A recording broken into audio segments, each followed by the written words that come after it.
Manchester.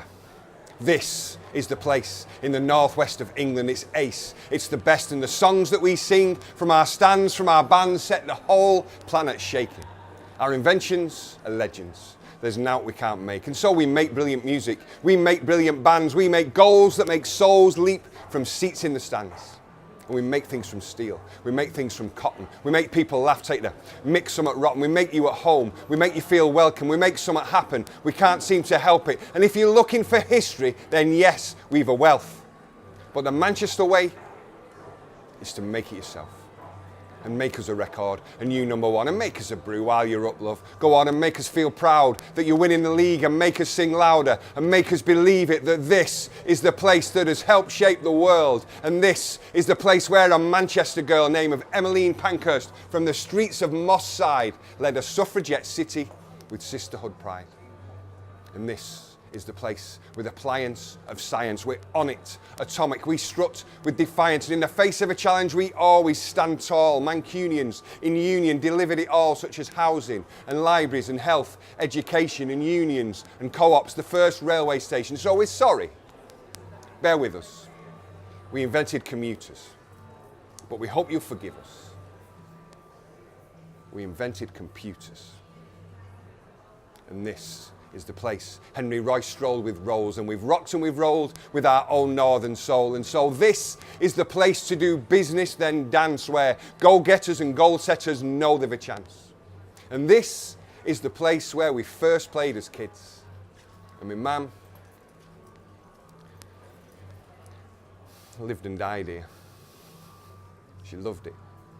She did. And this is the place where our folks came to work, where they struggled in puddles, they hurt in the dirt, and they built us a city. They built us these towns, and they coughed on the cobbles to the deafening sound of the steaming machines and the screaming of slaves. They were scheming for greatness. They dreamed to their graves, and they left us a spirit. They left us a vibe, that Mancunian way to survive and to thrive and to work and to build, to connect and create. And Greater Manchester's greatness is keeping it great.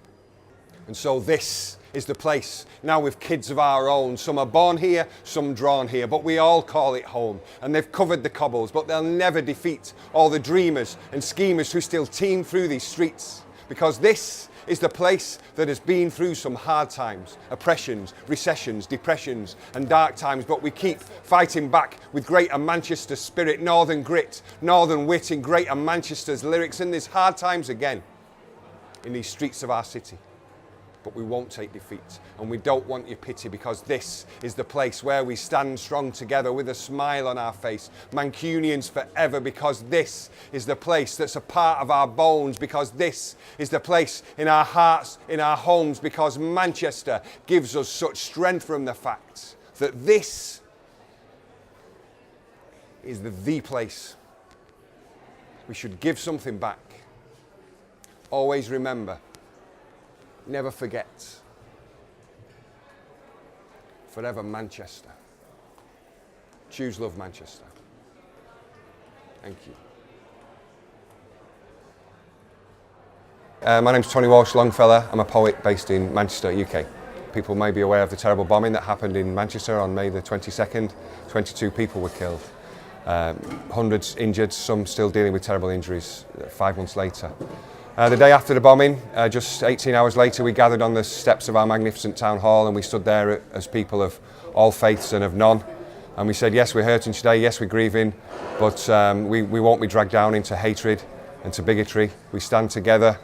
And I delivered a poem, and at the end of the poem I said, choose love. And that phrase seems to have resonated and helped to have defined the city's response to terror, I think.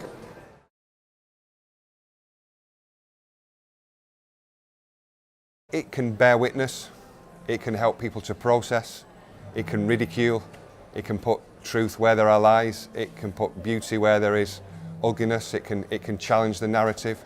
In a single image, you can, prick a politician's bubble, it can do all of those things. The writer Jeanette Winterson, a few days afterwards in The Guardian, said Tony's poem put words where there are no words, and I'm sure the exhibition today, the launch today, will be reflecting on what art's contribution is to those debates, to those moments.